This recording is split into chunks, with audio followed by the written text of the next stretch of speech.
Wabarakatuh. Alhamdulillahirabbil alamin wassalatu wassalamu ala asyrafil anbiya'i wal mursalin wa ala alihi wa ashabihi rasulillahi ajmain. Asyhadu an la ilaha illallah wahdahu la syarikalah wa asyhadu anna Muhammadan abduhu wa rasuluh la nabiyya ba'dah amma ba'd. 91,1 FM Radio Robani merajut ilmu dan peradaban generasi Robani dan pemirsa KMTV dimanapun Anda berada di kesempatan pagi hari ini. Alhamdulillah kita bersyukur kepada Allah Subhanahu wa taala atas segala bentuk nikmat dan juga rahmatnya kepada kita bersama di kesempatan pagi hari ini.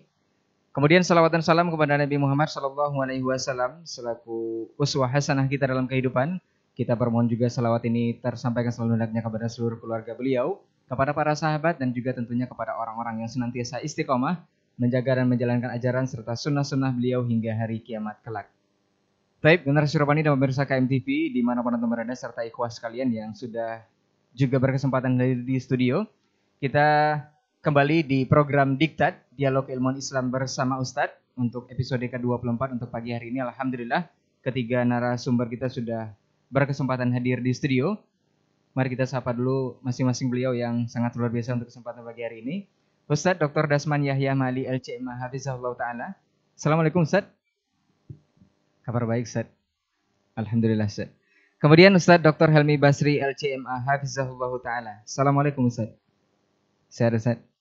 Alhamdulillah. Kemudian Ustadz Dr. Hidayatullah Ismail LCMA Hafizahullah Ta'ala. Assalamualaikum Ustadz. Sehat Ustadz ya. Alhamdulillah. Baik, generasi Robani dan pemirsa KMTV, kita membahas satu tema yang saat ini mudah-mudahan ini bisa menjadi embun penyejuk untuk negeri kita dan untuk semuanya kita saat ini, yaitu bersatunya umat, agama kuat. Mudah-mudahan topik yang akan kita bahas atau yang akan kita angkat ini serta penjelasan-penjelasan dari para narasumber kita nanti akan bisa mencerahkan atau bisa mengademkan suasana, mendinginkan suasana untuk kesempatan hari ini dan seterusnya. Kita akan dengarkan masing-masing penjelasan dari masing-masing narasumber seperti biasa dan sesi kedua nanti antum juga bisa bersoal jawab seputar materi hendaknya kita utamakan di 081273335531. Antum bisa dengarkan juga siaran ini live di Radio Robani 91,1 FM dan dengarkan juga langsung di sana, juga di channel-channel dakwah yang insya Allah bekerja sama dengan kita di kesempatan hari ini untuk menyebarluaskan kajian hari ini. Kita langsung saja masuk ke topik pembahasan. Untuk pertama, seperti biasa kita akan mulai dari guru kita, Ustadz Dr. Hidayatullah Ismail LCMA Hafizahullah Ta'ala. Falyatafadhal mashkur Ustadz.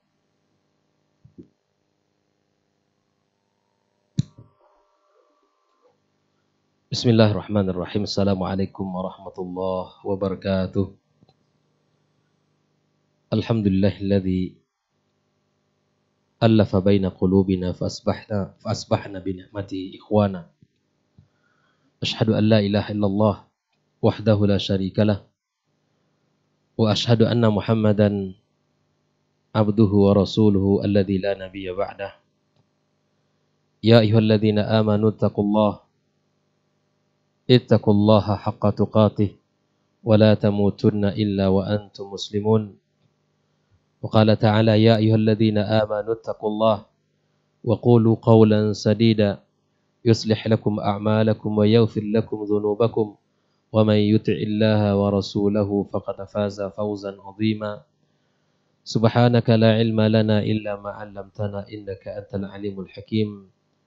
Amma ba'd, para masyayikh, guru kita Dr. Helmi Basri LCMA yang kita muliakan, guru kita Dr. Dasman Yahya Ma'ali LCMA yang sama-sama kita muliakan, sahabat kita, saudara kita yang senantiasa setia menemani dalam kegiatan dakwah,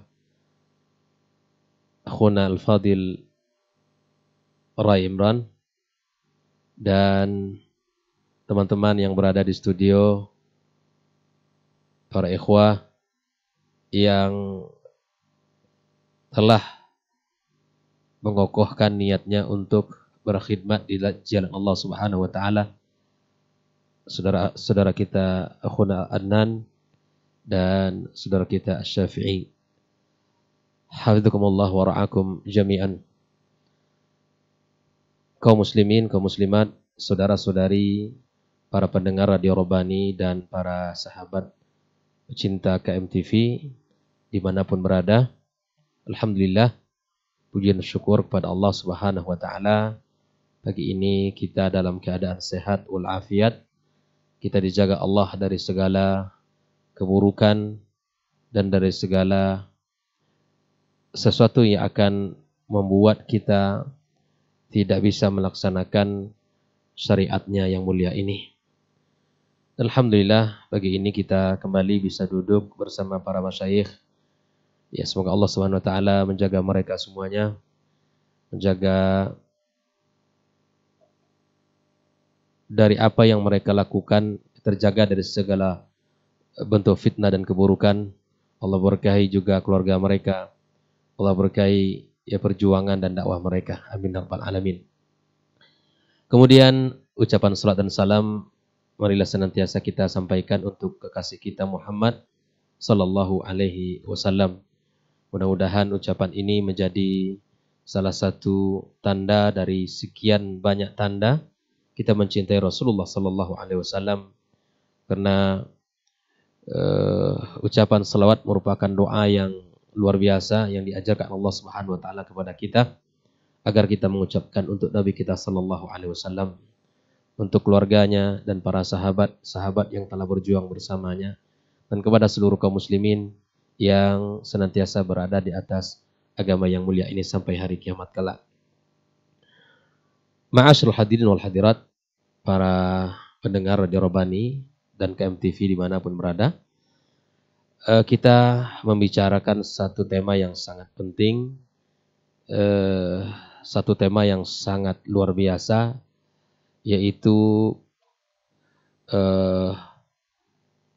bersatu umat, agama kuat.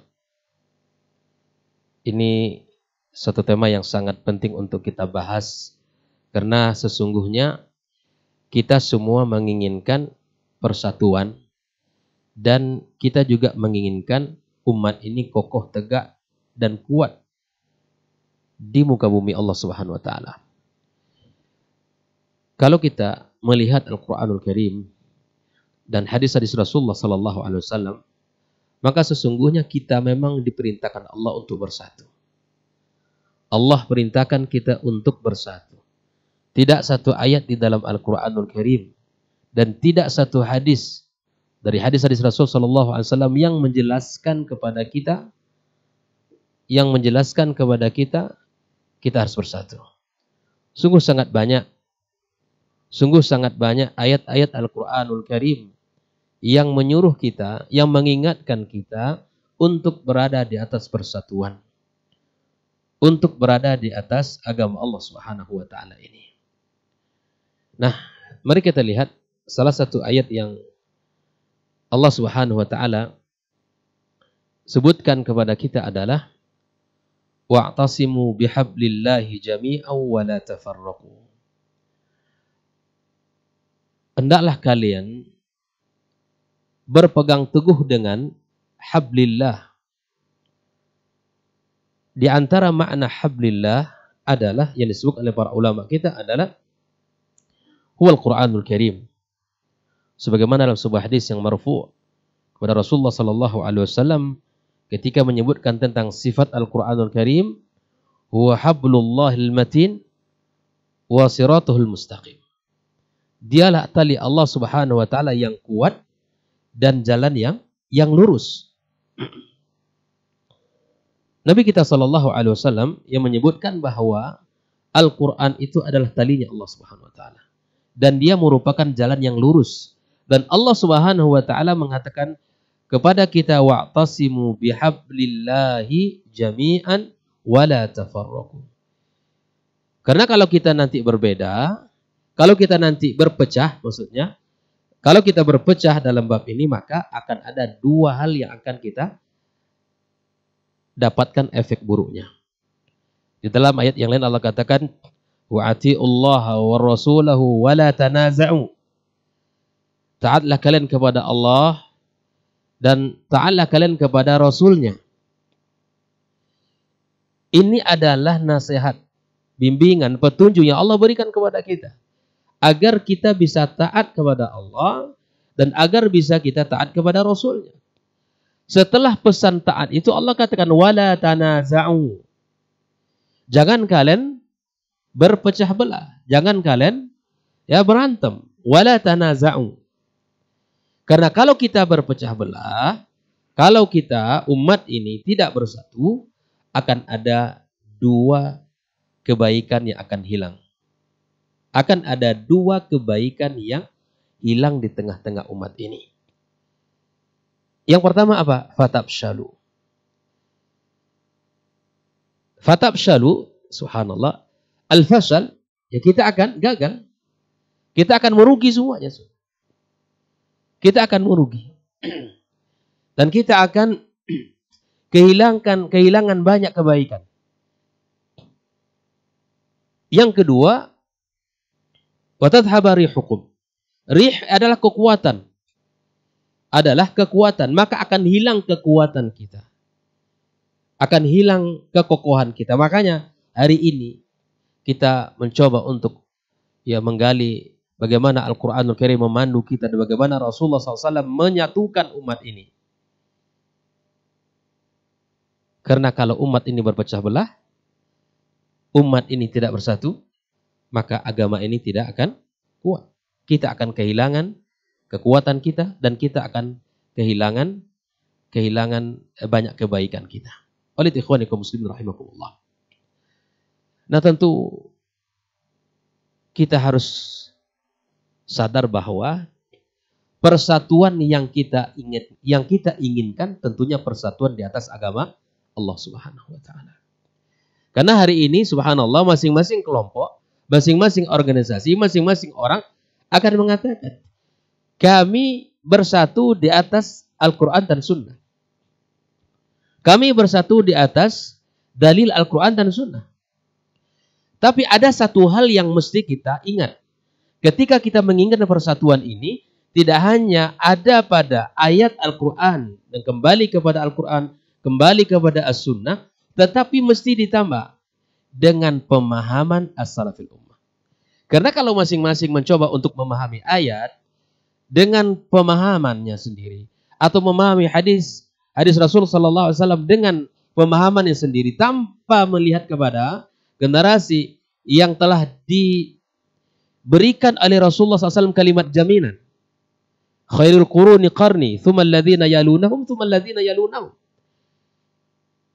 Ini yang kita gunakan, ini yang kita pakai agar kita bersatu di atas agama yang mulia ini. Bagaimana mungkin kita akan bisa bersatu di atas agama Allah Subhanahu wa taala yang satu mengajak kepada tauhidillah azza wa jalla, yang mengajak kepada menyerahkan seluruh ibadah kita kepada Allah tanpa mensyirikkannya, yang satu mengajak kepada sesajenan, yang satu mengajak kepada kesyirikan, yang satu membolehkan tradisi-tradisi yang mengandung kepada kesyirikan misalnya, yang satu mengajak kepada meninggalkan perkara-perkara yang menyelisih agama. Maka ada sebuah kalimat yang indah, Rahmat Syekh yang saya muliakan. Ada sebuah kalimat yang indah. Kalau kita ingin bersatu di atas agama yang mulia ini adalah kalimatut tauhid qabla tauhidil kalimah. Nah, ini luar biasa.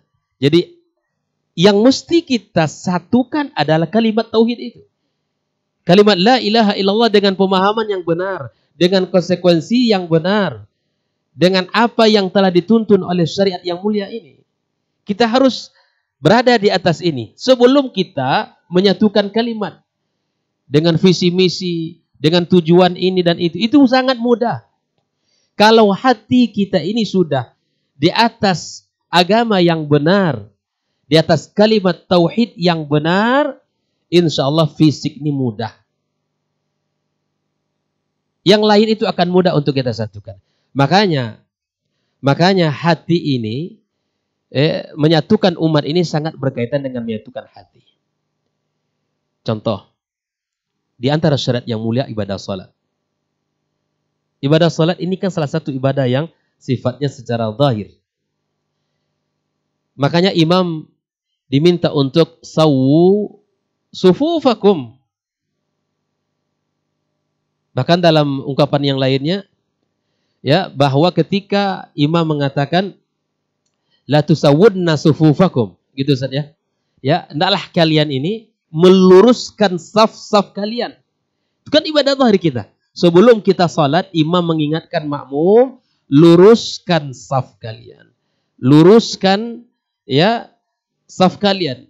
Al-katib ma'al katib, itu kan? Ya. Semuanya ya bahu dengan bahu, kemudian tumit dengan tumit. Diingatkan. Atau kalau tidak, kata Allah, kata Nabi kita SAW, la yukhalifunnallaha bainakum. Atau Allah jadikan perpecahan di antara kalian. Dalam bab salat saja, ya, maka ini diajarkan dalam Islam.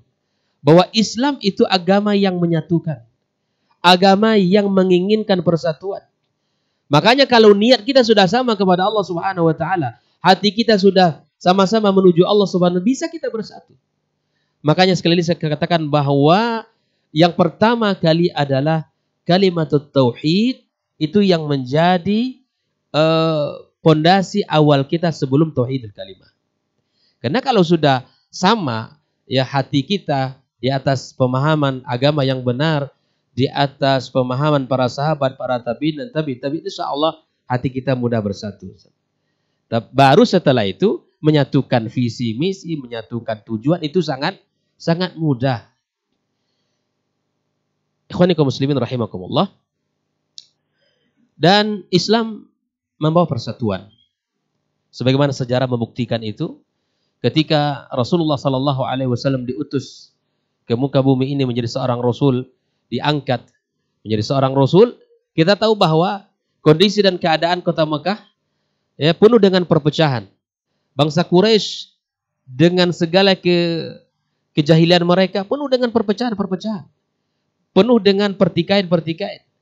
Penuh dengan ya segala bentuk dan warna-warni ya perbedaan-perbedaan yang sangat kuat di antara mereka. Makanya yang kuat yang kuat di antara mereka akan menang, yang lemah akan kalah, yang terjadi hukum-hukum rimba. Tapi ketika Rasulullah sallallahu alaihi wasallam diutus oleh Allah Subhanahu wa taala, menyatukan semua itu di atas kalimat tauhid. Mereka semua bersatu, mereka semua damai, mereka semua ya melakukan kehidupan dengan penuh dengan kenyamanan, dan yang menyatukan itu adalah kalimat tauhid. Oleh ikhwanikum muslimin rahimakumullah, bahwa Islam menyuruh kita untuk bersatu karena tidak sedikit ayat dan hadis Nabi kita sallallahu alaihi wasallam yang menyuruh kita untuk bersatu dan mengingatkan kita agar tidak berpecah belah. Dan Islam datang adalah untuk menyatukan dan untuk menyamakan dan untuk membuat kita ini semua hidup di atas penuh kedamaian. Oleh ikhwanikum muslimin rahimakumullah, maka keindahan umat ini akan terasa ketika berada di atas agama yang mulia dan di atas pemahaman yang benar dan di atas syariat yang hanif ini. Namun kita juga harus ingat bahwa ketika terjadinya misalnya ya perpecahan ataupun perbedaan, paling pasnya perbedaan di antara umat ini, ya bukan berarti itu sesuatu yang mustahil terjadi. Perbedaan itu pasti terjadi. Ya, perbedaan itu pasti terjadi. Bahkan Allah Subhanahu wa taala sendiri sudah mengatakan, ya perbedaan lisan kalian dan warna kulit kalian. Ya, dan indahnya dunia ini memang adanya perbedaan-perbedaan. Insyaallah bagaimana perbedaan yang tidak tercela akan dibahas oleh para masyayikh kita nanti. Saya hanya mengantarkan bahwa Islam adalah agama yang menyatukan. Islam adalah agama yang menyuruh kita untuk berada di atas satu syariat yang mulia, agama Allah yang berada di atas Al-Quran dan Sunnah Nabi SAW, dan dengan pemahaman yang benar, tanpa kita harus melakukan perbuatan-perbuatan yang memecah belah. Ya, terkadang ya inilah fitnah-fitnah yang terjadi hari ini. Subhanallah. Agar kita bisa bersatu, ada satu kunci yang disuruh oleh Allah Tabaraka wa Taala, wasbiru. Adalah kalian ya bersabar, dan tentu nanti penjabaran bersabar itu banyak hal insyaallah, dan itu akan dibahas oleh para masyayikh kita. Dan ikhwani kaum muslimin, kaum muslimat rahimakumullah, yang pada kesempatan ini kita ingin mencoba mengangkat bahwa kita bisa menyatukan umat ini dan kita bisa berada di atas agama ini tanpa ada pertikaian dan perpecahan yang ada. Namun kunci semua itu insya Allah adalah apa yang akan dibahas oleh para masyayikh. Saya sampaikan seperti apa yang Allah sampaikan, wa'tasimu bihablillah jami'an wa la tafarraqu. Dan kita berpegang teguhlah di atas agama Allah Subhanahu wa taala. Barangkali ini sekadar mukadimah pembuka ya untuk diskusi kita pagi ini. Dan insyaallah unsur apa saja yang akan menyatukan umat dan apa saja yang akan membawa kepada kejayaan dan kekokohan umat, maka insyaallah ada guru-guru kita yang akan membahasnya. Wallahu taala alam bissawab. Subhanakallah bihamdika asyhadu an la ilaha illa anta astaghfiruka wa atubu ilaik. Assalamualaikum warahmatullahi wabarakatuh. Waalaikumsalam warahmatullahi wabarakatuh. Jazakallah khair Ustaz. Barakallahu fikum untuk pembukaan atau penjelasan awalnya mengenai tema kita bersatu umat agama kuat insyaallah. Kita akan lanjutkan berikutnya penjelasan dari guru kita Ustaz Dr. Helmi Basri LCMA hafizahullah taala. Falyatafadhal mashkur Ustaz.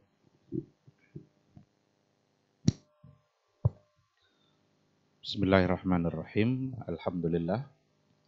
Wassalatu wassalamu ala Rasulillah wa ala alihi wa sahbihi wa mawala. Para masyayikh, Dr. Dasman, Dr. Hidayatullah, Saudara Ray, ikhwah yang hadir di studio, serta seluruh sahabat dan pecinta Rabbani dan KMTP dimanapun berada. Mudah-mudahan kita semua senantiasa dilindungi oleh Allah Subhanahu wa Ta'ala. Kita bersyukur pada Allah Azza wa Jalla pada pagi hari ini yang penuh berkah. Alhamdulillah kita kembali bisa untuk belajar menggunakan waktu kita untuk hal-hal yang mudah-mudahan insya Allah mendatangkan pahala. Karena bermajelis ilmu itu sesuatu yang sangat mulia di mata Allah dan sangat dicintai oleh Rasulullah SAW. Beliau menyebutkan banyak fadilah dan keutamaan. Yang salah satunya adalah semakin membuat kita dekat dengan surganya Allah Subhanahu wa Ta'ala. Mudah-mudahan majelis ilmu kita pada pagi hari ini membuat kita semakin dekat dengan surga Allah. Jangan pernah lupa untuk berselawat dan salam untuk Rasulullah SAW, sosok figur yang diutus oleh Allah Subhanahu wa Ta'ala untuk menyampaikan sebuah risalah. Maka mudah-mudahan kita semua selalu menjadikan risalah itu sebagai panduan. Apapun aktivitas yang kita lakukan, panduan kita hanya satu. Dan itulah satu-satunya jalan keselamatan. Kalau seandainya kita mencoba untuk mencari cara lain selain daripada itu, maka pasti akan tertolak. Tidak sekedar hanya tertolak saja, tetapi di akhirat malah menjadi orang yang sangat merugi. Wa huwa fil akhirati minal khasirin. Baik, ikhwati fillah, tema yang kita angkat pada pagi hari ini sangat penting untuk kita bicarakan, bersatu umat agama kuat.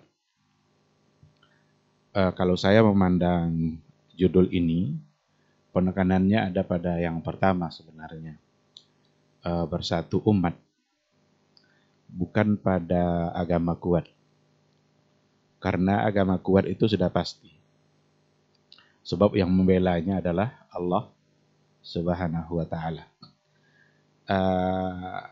Agama akan tetap kokoh meskipun kita semua berpecah-pecah. Karena akan ada aja nanti orang selain kita yang setia dalam membela agama. Apa hadisnya itu Ustaz? La yazalu ta'ifatum min ummati zahirina 'alal haq. Akan ada aja nanti setiap masa itu umatku yang zahirina 'alal haq. Yang mereka tegar berada di atas kebenaran. Oleh karena itu orang-orang yang suka berpecah belah itu hanya akan merugikan dirinya sendiri. Dan sementara agama tetap akan kokoh. Oleh karena itu, pembahasan kita akan ada pada poin yang pertama, bersatu umat, agar kita punya andil dalam mengejar pemuliaan diri kita. Jadi kita bersatu atas nama Allah, sesungguhnya kita hanya sama-sama mengejar kemuliaan kita di sisi Allah Subhanahu wa taala. Dan perpecahan-perpecahan yang dipertahankan mudah-mudahan tidak ada. Itu hanya cara untuk menghinakan dirinya, mulai dari kehinaan di dunia sampai nanti kehinaan di akhirat. Baik, ikhwati fillah, sesuatu yang harus ada pada umat ini memang adalah bersatu. Karena dalam persatuan itu ada kekuatan. Dalam kebersamaan itu membuat hal-hal yang berat itu menjadi ringan. Membuat hal-hal yang sulit itu akan menjadi mudah. Tapi dengan berpecah belah, dengan sendiri-sendiri, dengan kerja sendiri-sendiri, itu pekerjaan ringan sekalipun akan terasa berat. Padahal ringan kerjanya. Cuma karena dia sendiri, berat jadinya. Pekerjaan yang sebenarnya tidak terlalu sulit, tapi karena dia sendiri, bingung sendiri gitu. Ketika menghadapi satu kendala, dia bingung sendiri karena dia hanya sendiri. Oleh karena itu, di dalam kebersamaan itu ada kekuatan. Kalau kita mau membuat sebuah analogi gitu, seandainya ada 1000 bata yang akan diangkat, yang akan dipindahkan ke satu tempat yang lain, lalu dipindahkan oleh satu orang, maka ia akan menghabiskan waktu, menghabiskan tenaga lebih banyak. Karena dia sendiri. Tapi seandainya yang 1000 itu dipindahkan oleh 10 orang, yang masing-masing orang sekali angkat bisa membawa mungkin 20 atau 30, maka itu akan lebih hemat waktu dan lebih hemat tenaga. Ini analogi dalam kehidupan kita. Dalam beragama ini, persatuan itu juga penting. Karena ada amanah besar yang ada di pundak umat Islam. Amanah besar dalam menyampaikan agama, amanah besar dalam mengamalkan agama, amanah besar dalam memperjuangkan dan berdakwah. Itu semua adalah tugas-tugas besar yang memang kita harus ambil andil dan kepedulian kita dalam mengerjakan tugas besar itu. Nah, itulah sebabnya Rasulullah Shallallahu Alaihi Wasallam selalu dalam persoalan persaudaraan ini sangat benar-benar memperhatikan hal-hal yang terkecil sekalipun, agar di kalangan para sahabatnya itu tidak terjadi perpecahan. Karena kalau terjadi perpecahan itu membuat hati semakin rusak, tidak lagi merasakan kehidupan yang baik dan nyaman, karena mereka sudah tidak dalam satu kesatuan yang sama gitu. Oleh karena itu hal-hal yang sekecil apapun jika akan menyebabkan terjadinya perselisihan, pertikaian, Nabi itu antisipasi dari awal. Apa contohnya? Seperti mengungkit-ungkit kebesaran kabilah umpamanya. Mengungkit-ungkit kebesaran kabilah. Dulu Aus dan Khazraj itu dua kabilah besar yang ada di Madinah, itu kerjanya bertikai terus. Sampai pada akhirnya hadirlah Rasulullah Shallallahu Alaihi Wasallam membawa syariat Islam, hijrah dari Mekah ke Madinah. Yang pada akhirnya atas nama Islam, Aus dan Khazraj ini bisa melupakan kebesaran kabilahnya untuk kemudian berada di bawah kebesaran Islam. Suatu ketika mulailah mereka kembali memperbincangkan kebesaran kabilahnya itu. Dan hampir kembali terjadi pertikaian itu. Nabi sedikit agak marah gitu ya, untuk menunjukkan wajah tidak setuju. Apakah ini kalian lakukan wa ana baina azhurikum? Saya masih hidup, kalian sudah begini. Apalagi nanti ketika saya sudah tidak ada. Jangan ungkit-ungkit persoalan itu. Itu masalah lama. Sekalian kalian sudah dimuliakan oleh Islam. Nah, oleh karena itu agar benar-benar kita mendapatkan kemuliaan, kita hanya mengambil kemuliaan itu dari Islam. Mari kita bersatu dalam mengambil kemuliaan itu dari Islam. Bukan warna-warni yang ada dalam kehidupan kita yang membuat kita seolah-olah itu nanti yang menjadikan kita mulia. Itu di antara contoh gitu. Atau mungkin menyebut-nyebut kekurangan seseorang. Seperti yang pernah terjadi antara Bilal dengan Abu Dzar, kalau tidak salah, radhiyallahu anhuma.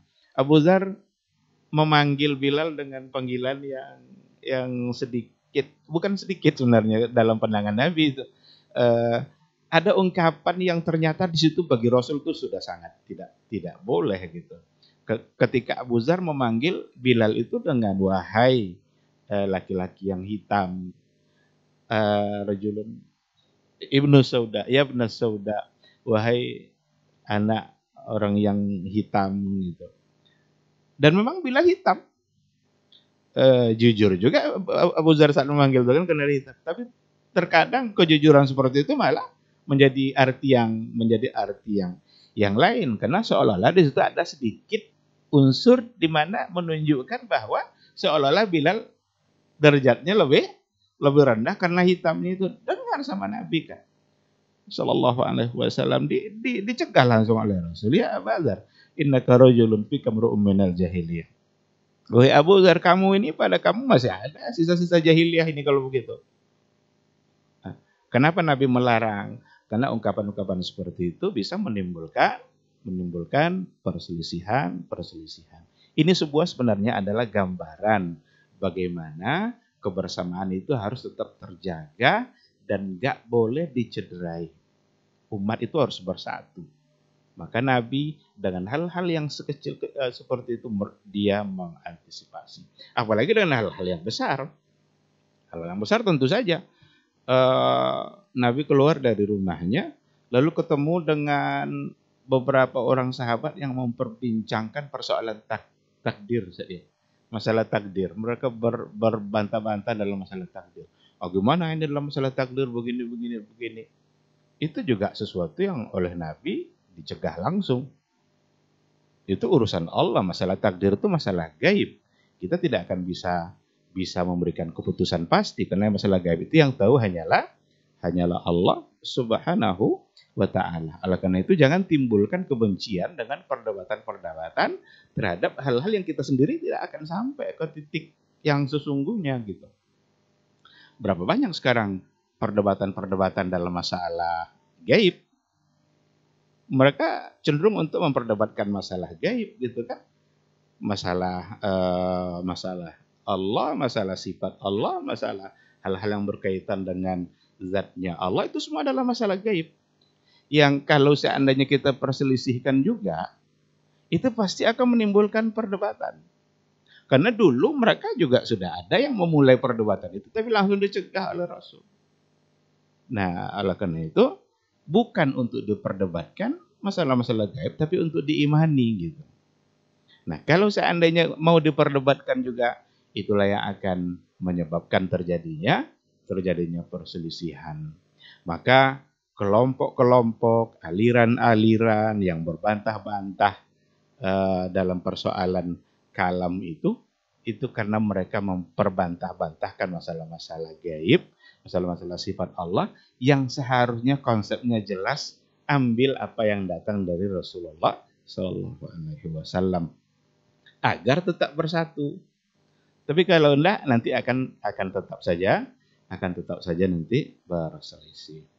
Baik, ikhwati fillah, kebersamaan yang diharapkan itu seperti yang dikatakan oleh Dr. Hidayatullah sebelumnya tentu saja adalah kebersamaan yang dibangun di atas iman. Karena innamal mu'minuna ikhwah, sesungguhnya orang-orang beriman itu adalah bersaudara. Maka persaudaraan yang sesungguhnya memang hanyalah persaudaraan di atas iman, bukan persaudaraan di atas kepentingan dunia. Kalau seandainya kebersamaan dibangun di atas kepentingan dunia, selesai kepentingan, selesai kebersamaan. Ketika kepentingan sebagian tidak terpenuhi, maka pecah kongsi. Sebagian masih bisa berlanjut karena kepentingannya masih didapatkannya. Sebagian akan selesai dari kebersamaannya karena dia tidak lagi mendapatkan apa yang dia inginkan. Oleh karena itu, kebersamaan yang sesungguhnya yang harus dibangun itu semata-mata memang hanya atas dasar iman. Apa makna kebersamaan di atas iman? Kita secara sederhana bisa memahaminya bahwa bagaimana kita bersatu di atas cinta dan ketaatan kita kepada Allah dan Rasul sesuai dengan yang diajarkan oleh Allah dan oleh Rasul Sallallahu Alaihi Wasallam. Ini secara sederhana kita saling mencintai di atas ketaatan menuju ridha Allah, menuju surganya Allah, menuju cintanya Allah sesuai dengan apa yang diajarkan oleh Allah dan oleh Rasulullah Sallallahu Alaihi Wasallam. Nah, oleh karena itu kebersamaan di atas iman ini harus mampu mengalahkan semuanya. Ketika ada orang cenderung untuk mengikuti teori-teori yang dirumuskan oleh kelompoknya, silahkan saja kalau memang masih berjalan sesuai dengan Al-Quran dan Sunnah.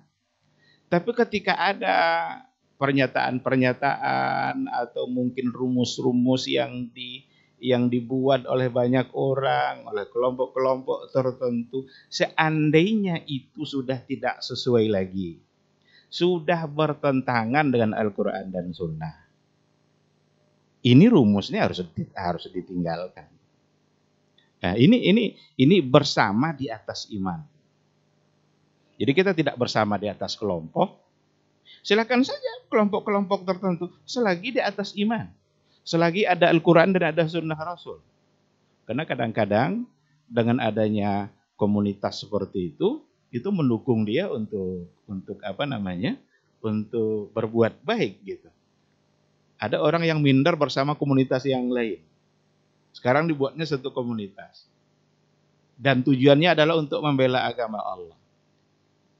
Tetapi sekali lagi, itu bukan tujuan. Itu bukan itu yang tujuan akhirnya ingin dicapai gitu. Itu hanya kendaraan untuk menuju Allah Subhanahu wa taala. Tapi kalau seandainya itu yang sudah menjadi tujuan, ini awal dari permasalahan. Ini awal dari perpecahan. Nah, oleh karena itu, kesiapan kita untuk meninggalkan segala-galanya jika bertentangan dengan Quran dan Sunnah, maka itulah sebenarnya yang diinginkan agar kita tetap bersatu. Kalau tidak, ya selamanya akan tetap berpecah. Dan berapa banyak itu yang nyata-nyata bertentangan dengan Al-Quran dan Sunnah. Kelompok-kelompok yang muncul pada masa dahulu, ada Khawarij, ada Murji'ah, ada Mu'tazilah. Itu kan kelompok-kelompok yang semua bicara tentang persoalan-persoalan mendasar itu sebenarnya. Ya kan? Ketika Khawarij mengatakan bahwa pelaku dosa besar itu adalah kafir.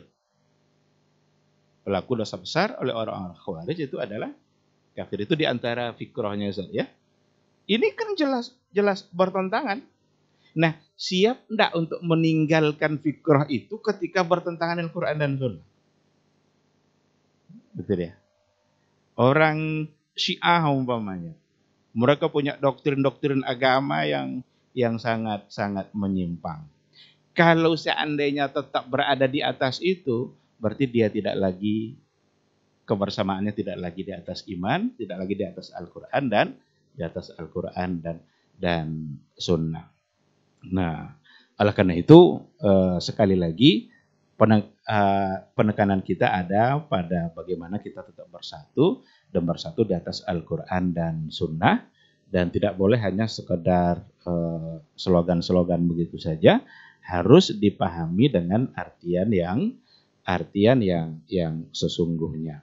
Agar kita menjalankan agama ini dengan baik, dan agar kita punya andil dalam memperjuangkan Islam sampai akhir hayat kita nanti.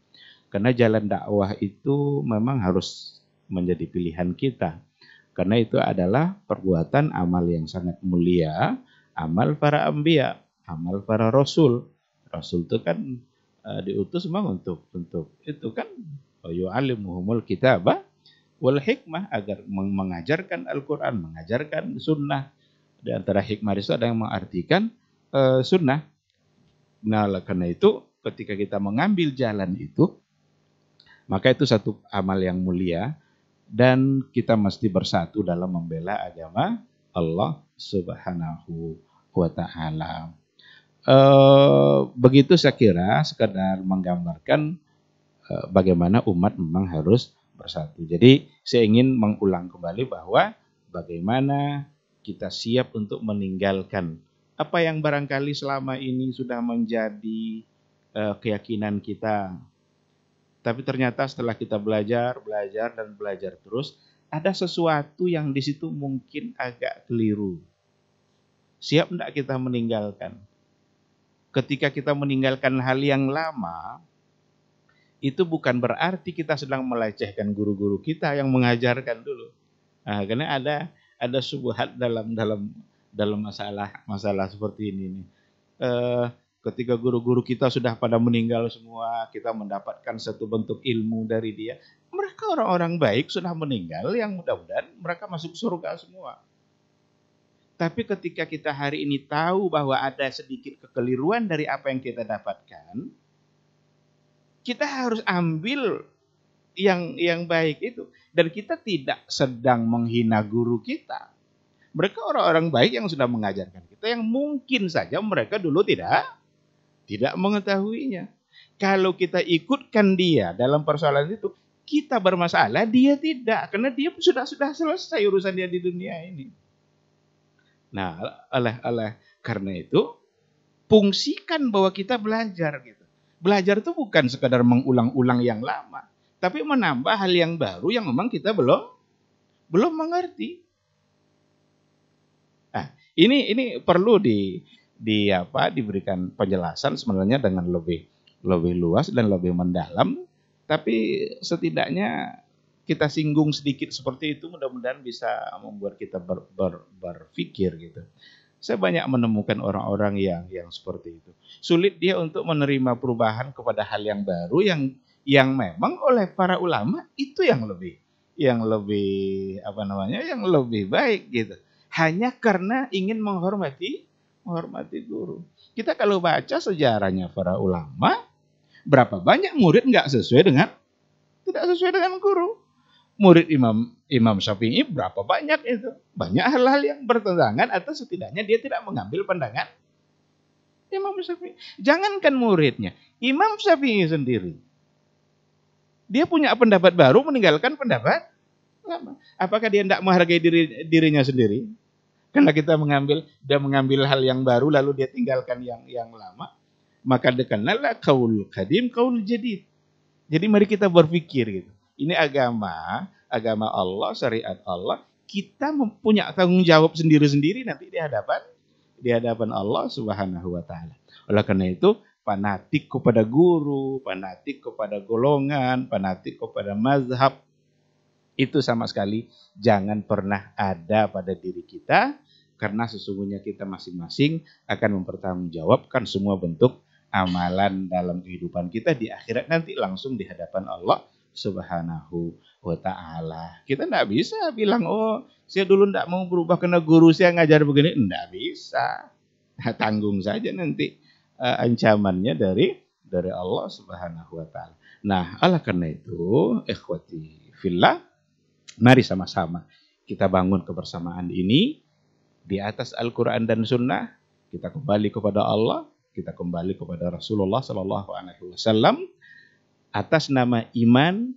Kokohkan iman kita, dan kita tidak boleh kita fanatik kepada siapapun kecuali hanya kepada Rasulullah Sallallahu Alaihi Wasallam. Saya kira itu mungkin sekedar mukadimah dari saya, akan dilengkapi insyaallah oleh guru kita Dr. Dasman. Terima kasih. Assalamualaikum warahmatullahi wabarakatuh. Waalaikumsalam warahmatullahi wabarakatuh. Taib. Barakallahu fikum, jazakumullah khairan Ustaz. Untuk penjelasan berikutnya sudah cukup agak jelas sepertinya Ustaz. Kita akan lanjutkan ke penjelasan berikutnya dari guru kita Ustaz Dr. Dasman Yahya Mali LCMA Hafizahullah Ta'ala. Falyatafadhal maskur Ustaz.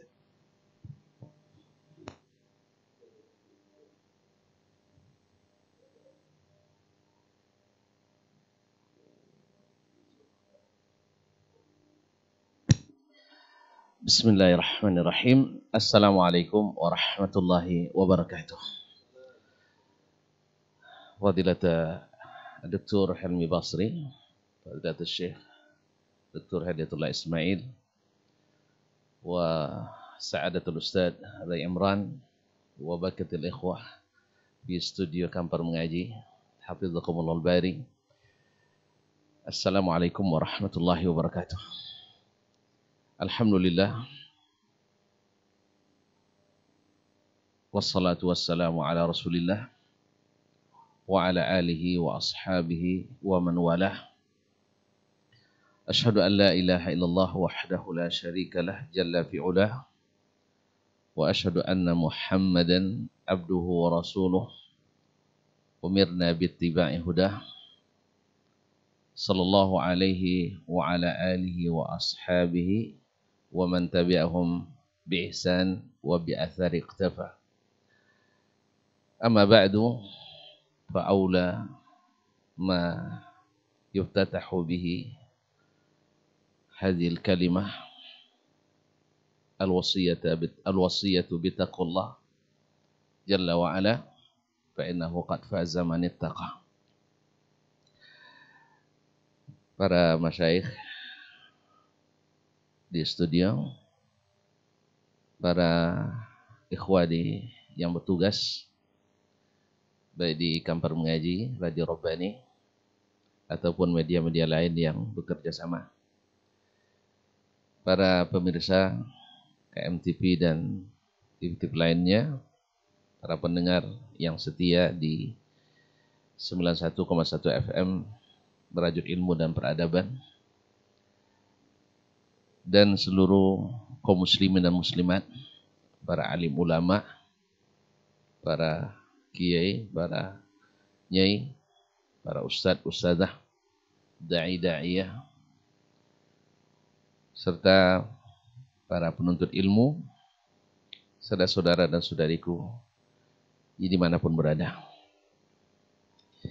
Alhamdulillah, pagi ini kita dituruni rahmat Allah, hujan cukup deras. Kemudian setelah itu udara pun, cuaca pun cerah.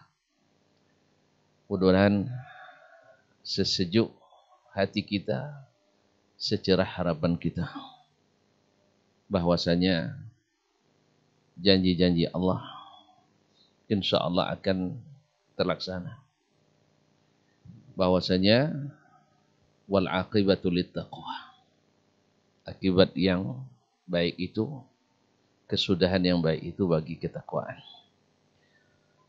Oleh itu mari kita mulai. Sebenarnya bukan memulai ya, mengkhatimah, karena sudah dimulai oleh Dr. Hidayatullah, Dr. Helmi. Sebenarnya sudah sangat jelas.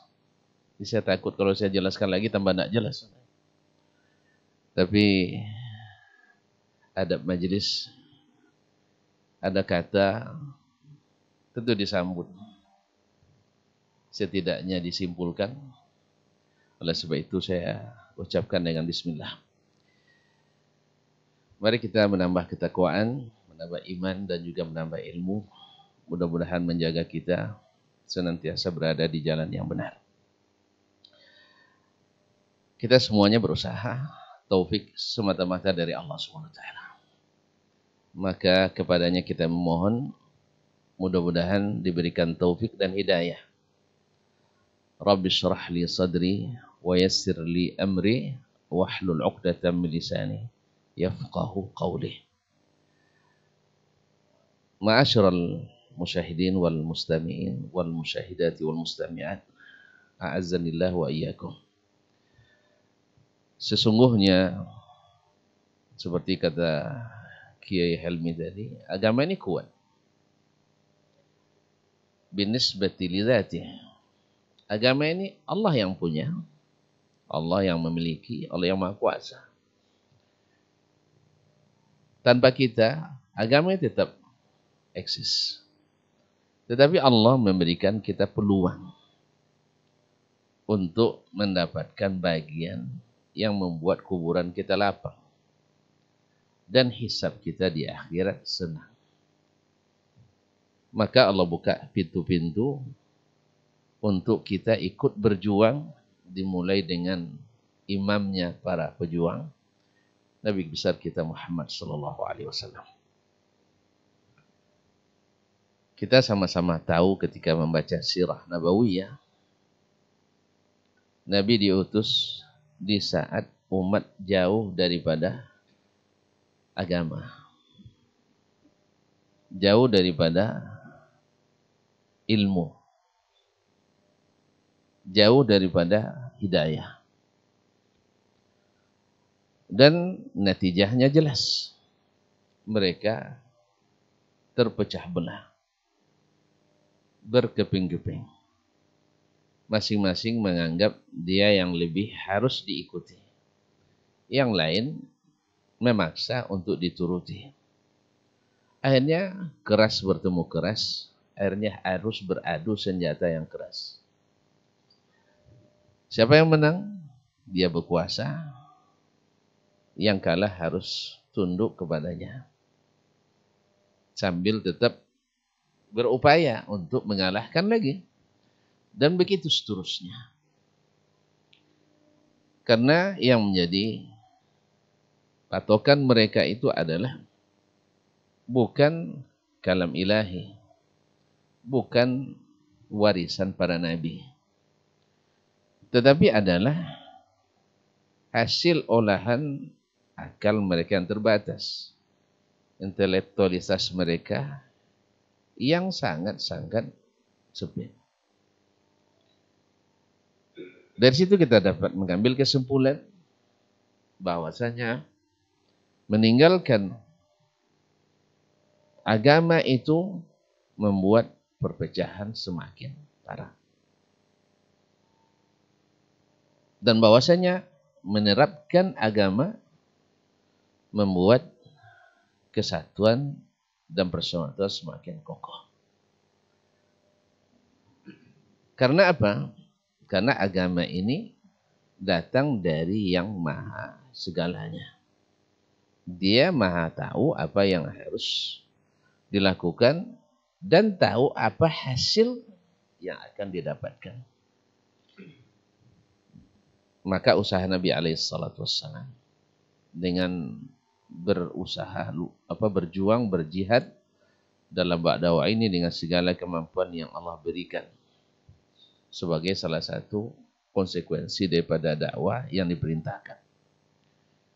Beliau berkorban dengan masa, korban dengan harta, air mata, bahkan sampai meneteskan darah. Sallallahu alaihi wasallam bi abi huwa wa ummih. Di awal Nabi datang alaihi salatu wassalam, mereka menganggap Nabi itu orang aneh. Padahal beliau bukan orang aneh. Mereka menganggap Nabi itu menyimpang dan tersesat. Padahal mereka lah yang sebenarnya menyimpang dan tersesat. Mereka menganggap Nabi adalah suatu sosok yang paling berbahaya. Padahal mereka lah yang sebenarnya berbahaya. Allah bukakan pintu-pintu hidayah bagi siapa yang dikehendaki. Dan pada umumnya adalah mereka yang memang dari awal bersih. Mereka tidak punya kepentingan untuk mempertahankan keadaan yang jelas-jelas menyimpang itu. Akidah didasarkan pada perasaan dan pengalaman. Ibadah juga berdasarkan keinginan dan ramuan-ramuan tertentu. Muamalah, apalagi akhlak menurut kehendak diri. Sisa-sisa kebaikan tetap ada, karena tidak ada di dunia ini yang mutlak buruk semuanya, tidak ada yang mutlak baik semuanya. Kecuali yang datang dari Allah Subhanahu wa taala. Ma'asyiral kiram dirahmati Allah, dengan dakwah Nabi, walaupun di awal-awal ditentang dan intimidasi, bahkan Nabi tak boleh ceramah di Masjidil Haram, dipersekusi. Karena waktu itu pengurusnya rata-rata haji-haji jahiliyah. Maaf ini kan di masa musim jahiliyah kan ada haji. Cuman kan gelar haji tidak ada waktu itu. Gelar haji kan iya. Abu Jahal kan naik haji, Abu Lahab naik haji. Mereka yang dulu menguasai Masjidil Haram itu. Sehingga Nabi karena membawa ilmu yang sahih dan pasti yang sahih dengan yang tidak sahih tak bisa disatukan. Nabi membawa yang hak dan mereka di atas kebatilan, pasti kebatilan dan hak tidak akan bisa dipadukan. Ibarat air dengan minyak, ibarat api dengan air. Oleh itu, Nabi SAW harus menggunakan segala potensi yang ada. Sahabat-sahabat dengan kemampuan mereka yang memiliki juga ikut terlibat untuk mendukung dakwah ini. Ada di antara mereka yang ingin memetik hasil segera. Ya dengan dasar iman yang kuat, ya dengan keberanian yang super, dia ingin melabrak segala benteng-benteng jahiliyah itu. Seperti Umar. Ketika masuk Islam, a'azzallahu al-Islam bihi. Sahabat mengatakan, lazilna aizza' mundu aslama Umar. Sejak masuk Islamnya Umar, kami sudah bisa bernafas, sudah bisa sudah punya harga diri. Ya, karena Umar memang luar biasa. Sampai-sampai dalam sirah sebutkan Nabi berdoa, Allahumma azzal Islam bi ahadi Umarain. Ya Allah, muliakan Islam dengan masuk Islamnya salah satu dari dua Umar. Umar bin Khattab atau Amr bin Hisham. Tapi Allah memilih Umar bin Khattab untuk masuk ke dalam barisan Nabi dan tetaplah Amr bin Hisham Abu Jahal di atas kesesatannya. Walillahi fi ibadihi syu'un. Ma'asyiral kiram dirahmati Allah, Umar ingin segera, tapi Nabi katakan, sampai dia katakan, alasna alal haqq. Bukankah kita di atas kebenaran? Seperti banyaknya orang mustajil hari ini. Bukankah kita di atas kebenaran? Jawab Nabi, bala. Alasta Rasulullah? Bukankah engkau Rasulullah? Bala. Alaysa aduna aw adauna alal batil? Betul bukankah musuh kita di atas kebatilan? Benar. Baik. Falimadza narda daniyata lidinina? Kalau gitu kenapa kita rela saja direndahkan? Semua produk jahiliyah sekarang. Tapi kata Nabi SAW, innahum qaumun tasta'jilun. Kalian adalah orang yang tergesa-gesa. Dan tergesa-gesa itu kaum muslimin. Seperti dalam pepatah atau dalam hadis disebutkan, fa innal mumbatta la ardan qata' wa la dhahran abqa. Orang yang ingin berjalan tergesa-gesa, jarak yang harus ditempuh tak dia tempuh, dan kendaraannya akan macet di jalan. Tidak ada kendaraannya lagi. Karena kecapean, dipaksakan. Dan ini juga terjadi di kalangan sebagian du'atul Islam, para da'i. Ingin memetik hasil dalam waktu sekejap. Padahal Nabi SAW katakan, innakum qaumun tasta'jilun. Dengan penuh kesabaran Nabi SAW berhasil. Bahkan di saat paling sulit sekalipun, Nabi masih berharap. Singkat cerita karena waktu kita mungkin akan ada seri kedua, ketiga Ustaz ya, insyaallah.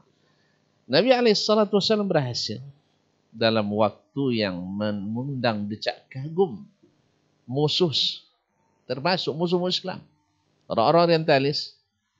Tidak ada satu pun tokoh dunia yang sejak diciptakannya langit dan bumi ini yang secepat Nabi berhasilnya membangun pondasi sebuah agama, kemudian menghasilkan sebuah negara yang sangat kokoh. Bahkan tidak ada dinasti yang bertahan selama bertahannya dinasti Islam. Silakan dibaca dinasti-dinasti yang pernah berkuasa baik di Cina, di India dan di Persia dan sebagainya, tidak ada yang bertahan seperti lamanya bertahannya Islam.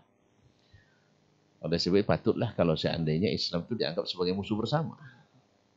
Allahumma musta'an. Kaum muslimin dan muslimat dirahmati Allah. Nah, kemudian umat pada masa Nabi semuanya bersatu. Sampai-sampai dalam ilmu fikih dan usul fikih, ijma' tak ada berlaku di masa itu. Ijma' baru berlaku setelah Nabi wafat. Jadi hadis Nabi, la tajtami'u ummati ala dhalalah. Umatku tak akan bersatu di atas kesesatan. Kapan? Setelah Nabi wafat. Tak mungkin bersatu dalam kesesatan. Ijma', kalau sudah ijma', makanya ijma' itu adalah wajib untuk ditaati. Sedangkan masa Nabi, semuanya dikembalikan ke Allah dan Rasulnya sallallahu alaihi wasallam. Dan mungkin saya perlu alaskan di sini termasuk qiyas. Qiyas itu sunnah Nabi sallallahu alaihi wasallam. Tetapi pada masalah yang bisa dikiaskan.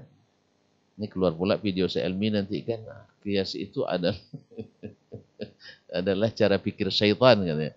Yaitu maksudnya mengkiaskan perintah Allah yang ghairu ma'qulil makna kepada yang makhluk-makhluknya.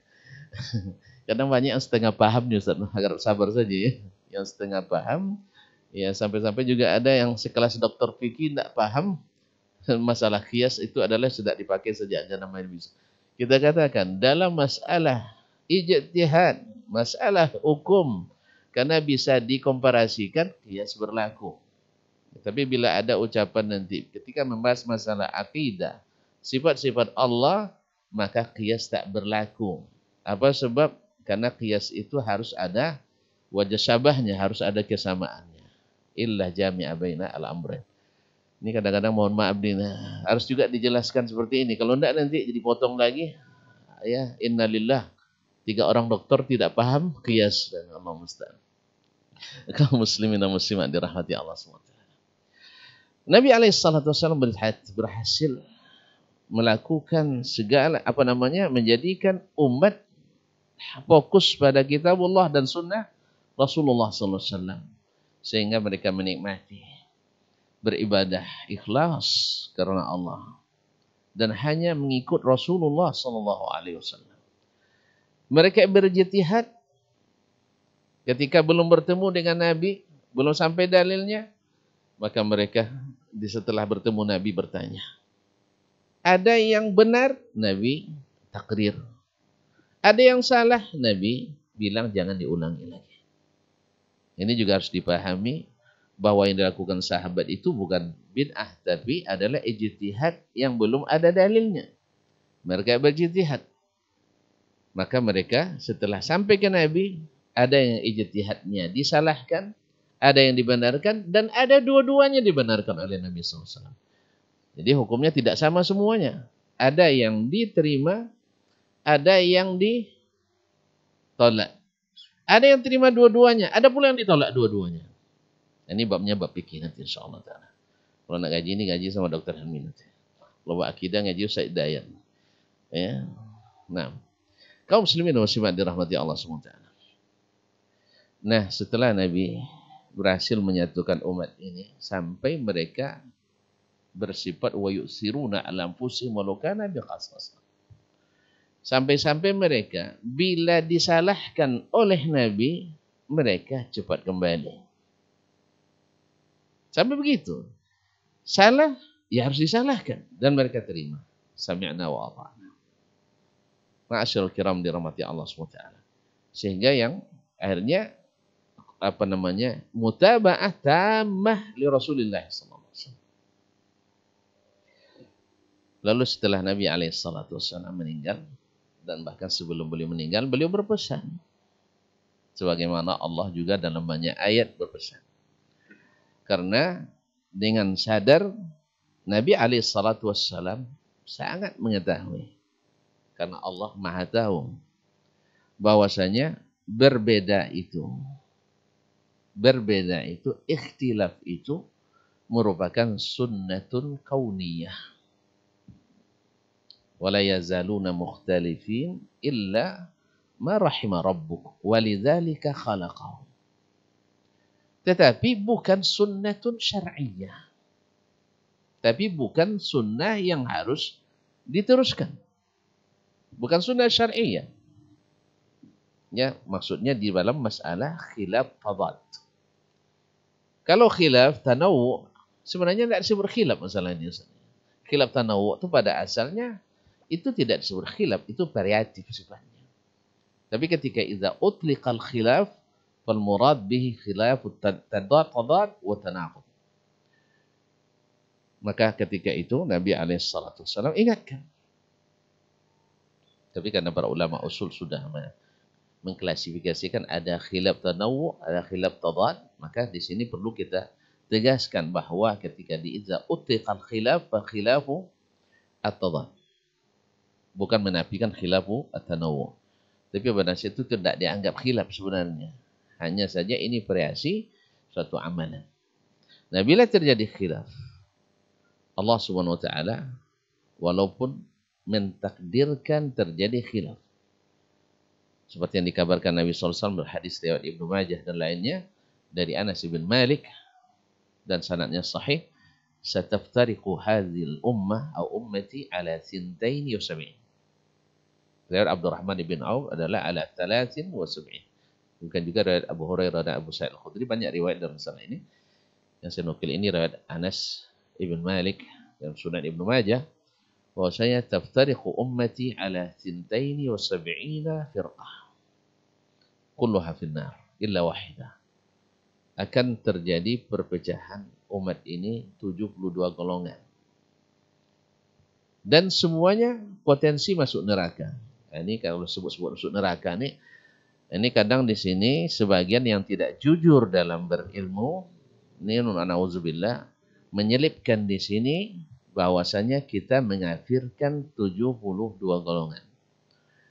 Seperti yang sering difitnahkan kepada Syekh Muhammad bin Abdul Wahhab, Ibnu Taimiyah, Ibnu Qayyim dan sebagainya. Ini kalau ada yang terlibat seperti ini, astagfirullah ya, segera bertobat. Ibnu Taimiyah dengan jelas dan gamblang menyebutkan siapa yang mengafirkan seluruh firqah 72 itu, seperti nukil oleh Amir As-San'ani dalam syarah hadis Iftiraqul Ummah. Dia menukil bahwa siapa yang mengafirkan 72 golongan itu dan mengekalkannya dalam neraka, faqad khalafa as-sunnah wa khalafa al-kitaba was sunnata wa ijma'al a'immah.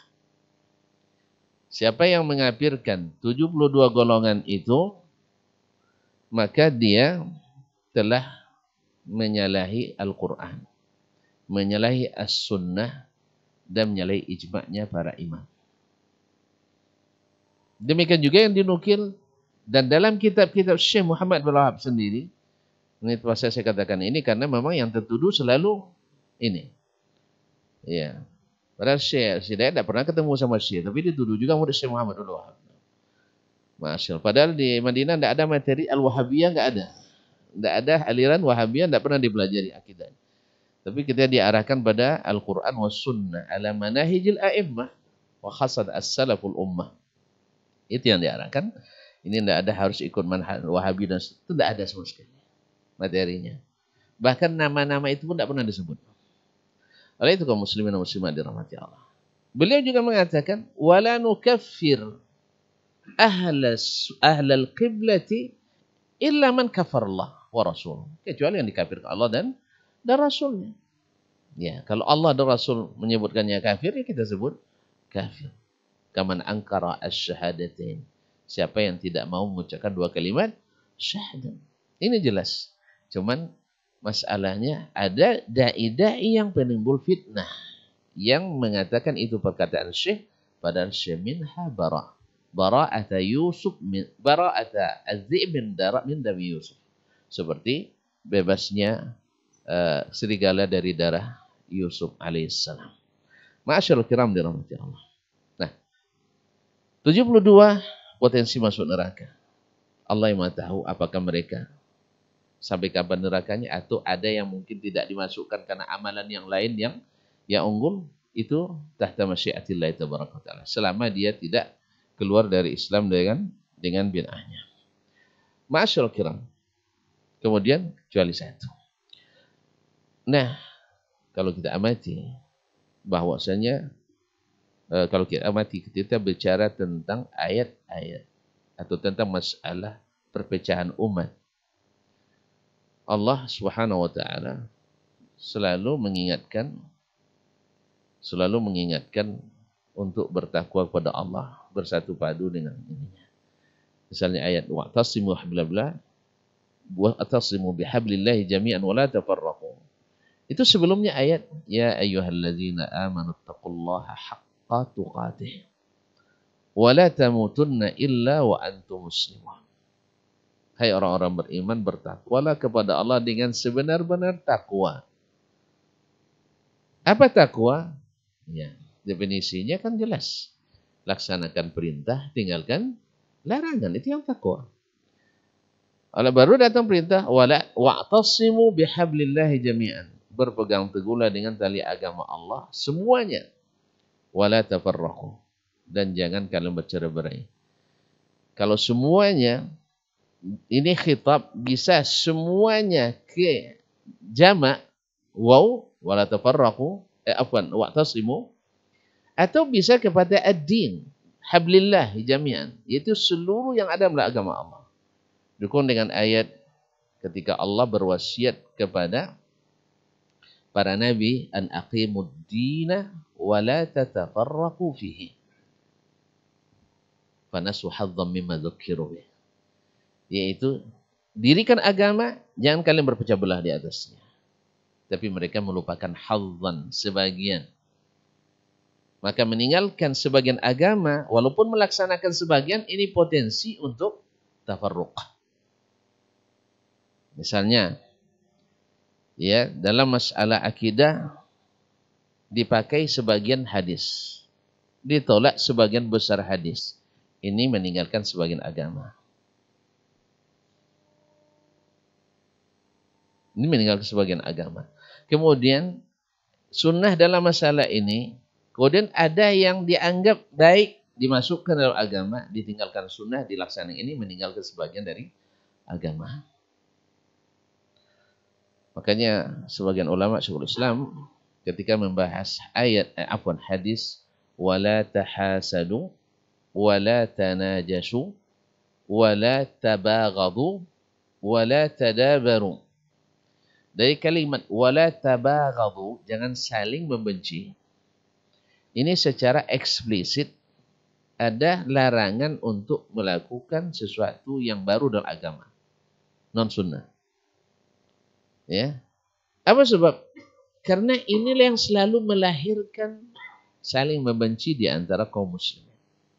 Lebih daripada sekedar uang kita diambil, utang tidak dibayar. Itu benci, tapi tidak sebenci kalau antum sholatnya seperti ini, ana sholat seperti ini. Kan melahirkan itu ya. Antum di malam tahun baru berdoa misalnya. Doa malam tahun baru. Lalu saya tidak ikut. Antum lebih benci ke saya gara-gara tidak ikut daripada membenci orang yang tidak sholat sama sekali.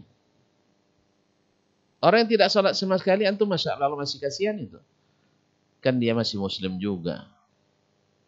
Orangnya baik kok. Ya duitnya banyak dikeluarkan untuk dermawan orangnya. Masih. Tapi tidak ikut di acara. Apa istilahnya Ustaz? Muhasabah malam tahun baru. Nah, ini Wahabi nih. Tidak sepaham dengan kita.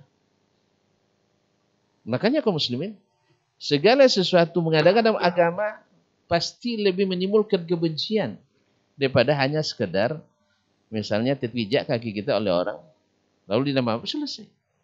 Bahkan mohon maaf, dilarikan anak gadis anak kita oleh orang kadang-kadang bisa selesai dengan begitu aja. Tapi kalau masalah ya tidak ikut yasinan misalnya, tidak ikut wiridan, itu luar biasa bencinya. Awas sampai diancam, besok kalau mati tidak dikuburkan. Jadi oleh itu semua muslimat, maka sebab-sebab tabaghut yang membuat sebab furqah itu dilarang dalam agama. Oleh itu ikhwani fillah, kalau kita tahu bahwasanya sebab al-furqah itu adalah seperti yang akan di ujung ayat atau di ayat setelahnya Allah jelaskan, kan wala tafarraqu kan. Kemudian Allah ingatkan nikmat Allah dengan apa Nabi dulu menyatukan dengan hablullah, dengan yang turun dari Allah SWT. Kemudian setelah itu ayat wala takunu kalladzina tafarraqu wakhtalafu min ba'di ma ja'ahumul bayyinat. Jangan kalian seperti orang-orang yang bercerai-berai dan berikhtilaf setelah datang keterangan. Keterangan dari siapa? Tentu dari Allah dan Rasul. Datang keterangan dari Allah dan Rasul masih juga ikhtilaf. Berarti kita melanggar larangan Allah Subhanahu wa taala ini. Akibatnya apa? Ulaika lahum adzabun azim. Yang tetap ikhtilaf setelah jelas keterangan diancam azab yang pedih, yang besar. Berarti Allah tidak suka dengan ikhtilaf sebenarnya, walaupun Dia ciptakan itu. Maka di sini kita tahu juga bahwa Allah ciptakan orang kafir bukan karena suka kekufuran. Allah siapkan sarana dan prasarana kemusyrikan bukan berarti Allah suka kesyirikan, tidak. Makanya Allah tidak suka pada ikhtilaf. Karena diancam itu. Oleh sebab itu, agama ini hanya akan kuat, kita ini hanya akan umat bersatu ini tentu saja dengan apa dulu Nabi SAW menyatukannya. Karena waktu yang barangkali tidak mengizinkan, ini baru muqaddimah. Insya Allah akan sambut apa saja nanti. Ini sebagian ya, sebab ikhtilaf, sebab furqa. Ya, sebab furqa adalah salah satunya yang mengamalkan agama dengan utuh. Itu mengambilkan agama sebagian-sebagian. Akhirnya kita ikhtilaf karena sudah tidak satu lagi masdar talaqi kita. Masdar talaqi. Juga kita akan nanti pada temuan selanjutnya mungkin atau di pertanyaan apa saja metode para sahabat salafus salih dalam menyatukan, membuat umat ini bersatu sehingga agama di masa mereka kokoh. Mereka disegani, mereka ditakuti, mereka masya Allah dimuliakan dan ta'zim oleh kawan dan lawan. Tapi hari ini kawan sendiri sudah tidak saling menghormati. Ini luar biasa. Na'udzubillah, tsumma na'udzubillah. Apa sebab?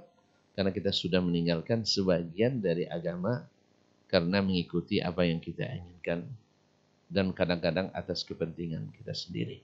Ini sebagian. Wallahu ta'ala alam wa sallallahu ala nabiyina Muhammadin wa sallam. Mohon maaf dan terima kasih. Wassalamualaikum warahmatullahi wabarakatuh. Waalaikumsalam warahmatullahi wabarakatuh. Taib, jazakallah khairan Ustaz untuk materi kita di kesempatan hari ini mengenai bersatu umat agama kuat. Taib, di sisa waktu kita akan buka sesi tanya jawab di 081273335531 seperti biasa untuk antum yang ingin bertanya. Kita dahulukan seputar materi yang kita bahas di pesan singkat atau layanan WhatsApp. Kita masuk ke pertanyaan pertama yang berhubungan sepertinya. Kita coba jawab dari 081255 7863 sekian. Assalamualaikum warahmatullahi wabarakatuh, Ustadz. Ustadz izin bertanya, sebagai saya Muslim dan saya adalah warga negara Indonesia. Mengenai tema kita saat ini, bagaimana mensinkronkan bersatu di atas agama Islam khususnya, juga bersatu di atas bangsa Indonesia atau sebagai warga negara yang baik, Ustadz. Karena dewasa ini, bahkan akhir-akhir ini sedang viral, Ustadz, banyak yang membenturkan antara ajaran agama dengan kearifan lokal atau budaya yang ada khususnya di Indonesia, Ustaz. Apalagi untuk saat ini yang lagi viral. Jazakumullah khairan Ustaz untuk tanggapannya. Assalamualaikum warahmatullahi wabarakatuh.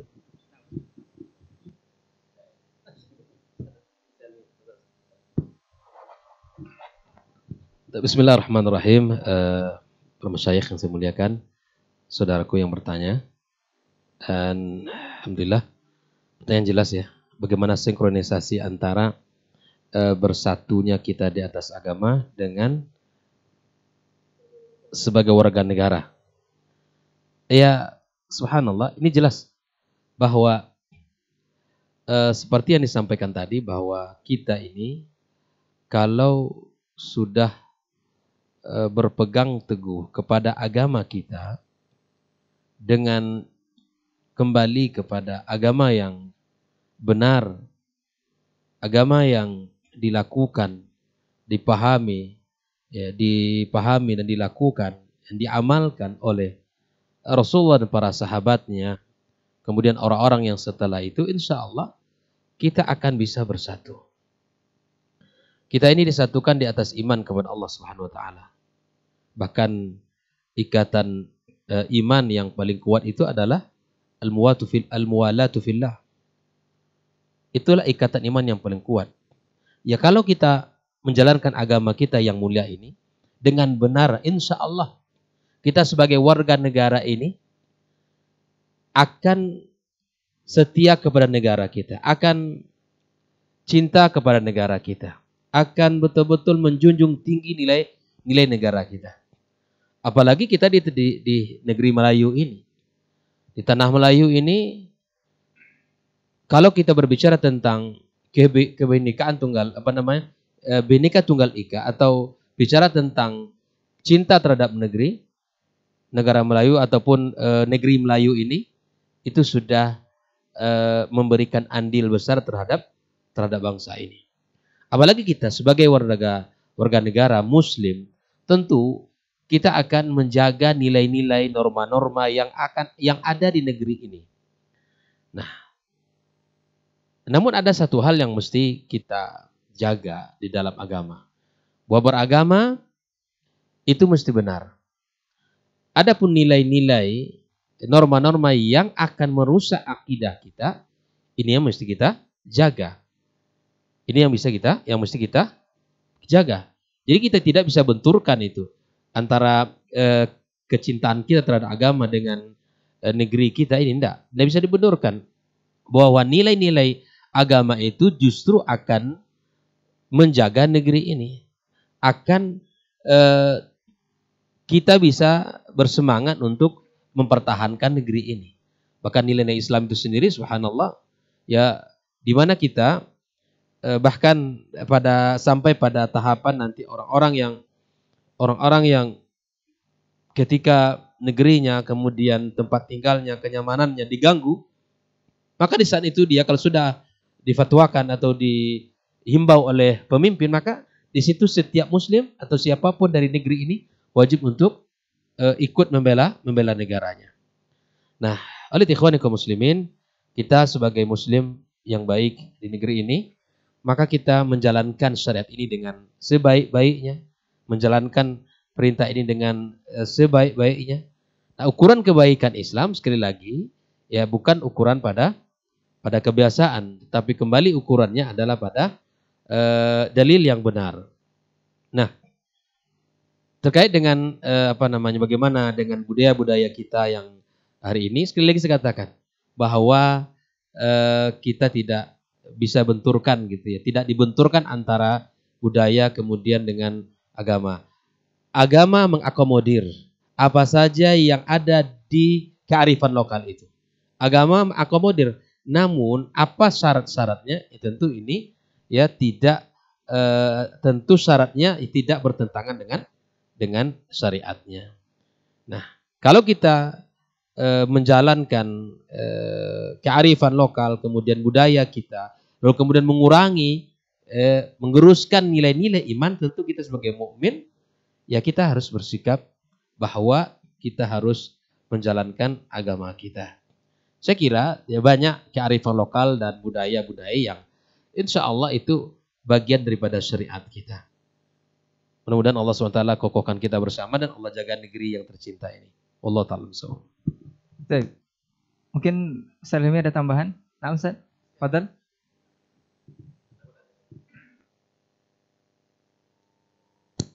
Bismillahirrahmanirrahim. Terima kasih atas pertanyaannya. Saya ingin tambah sedikit dari apa yang sudah disampaikan Dr. Hidayatullah. Kalau seandainya kita sudah benar-benar taat kepada agama Islam sebagai seorang muslim, saya kira tidak akan ada yang bertentangan dengan apa yang sudah diatur oleh negara. Karena tidak ada aturan agama Islam itu yang tidak baik, dan negara kita mengajak kita untuk melakukan hal-hal yang baik. Bahkan dalam undang-undang dasar kita seperti itu. Seluruh masyarakat, penduduk itu berhak untuk melaksanakan ketentuan-ketentuan agama dan kepercayaannya. Berarti kita diberikan hak. Maka mengerjakan apa yang ada pada agama itu sebenarnya dilindungi oleh undang-undang. semua umat Islam kalau mentaati apa yang ada pada agamanya, insya Allah yang ada pada agama semuanya adalah baik. Dan negara kita menganjurkan untuk melakukan hal yang baik. Nah, oleh karena itu tidak seharusnya untuk dipertentangkan. Justru yang mempertentangkan itu yang bermasalah. Ada kecenderungan sekarang ini untuk mempertentangkan itu. Kamu milih Al-Quran apa Pancasila? Dipertentangkan seperti itu. Kayak yang di KPK itu kan. Ditanya ikut Al-Quran atau ikut Pancasila. Itu justru pertanyaan yang sangat merusak kita. Karena pada Pancasila ada ketuhanan yang Maha Esa. Kita adalah ilaha illallah. Justru yang tidak esa itu mungkin yang bermasalah gitu. Tapi kalau dibawa kepada la ilaha illallah, itulah bahwa ilah itu hanya satu gitu. Adapun yang terkait dengan tradisi-tradisi. Tradisi itu kan bukan sebagai aturan satu negara kan. Tradisi itu kebiasaan-kebiasaan yang ada pada wilayah-wilayah tertentu yang mungkin tidak ada pada wilayah yang lain. Nah, hal-hal yang bersifat tradisi seperti itu, ya seandainya memang itu bertentangan dengan agama Islam, sebagai umat Islam, ya jangan diikuti. Karena bukan sebagai sebuah aturan negara yang kita wajib ikut itu. kan enggak kan? Cuma itu kebiasaan masyarakat yang ada di satu wilayah yang mereka melakukan itu. Nah sekarang ternyata itu bertentangan dengan syariat Islam. Katakanlah di situ ada unsur kesyirikan. Sebagai umat Islam, karena dia beragama Islam, dituntut dia untuk meninggalkan perbuatan syirik itu. Karena bertentangan dengan makna la ilaha illallah. Nggak boleh dia mengedepankan tradisi tadi. Karena dia muslim. Apakah oleh negara salah ketika dia meninggalkan tradisi? Enggak juga, karena agama menganjurkan kita untuk karena negara menyuruh penduduknya untuk taat pada agamanya.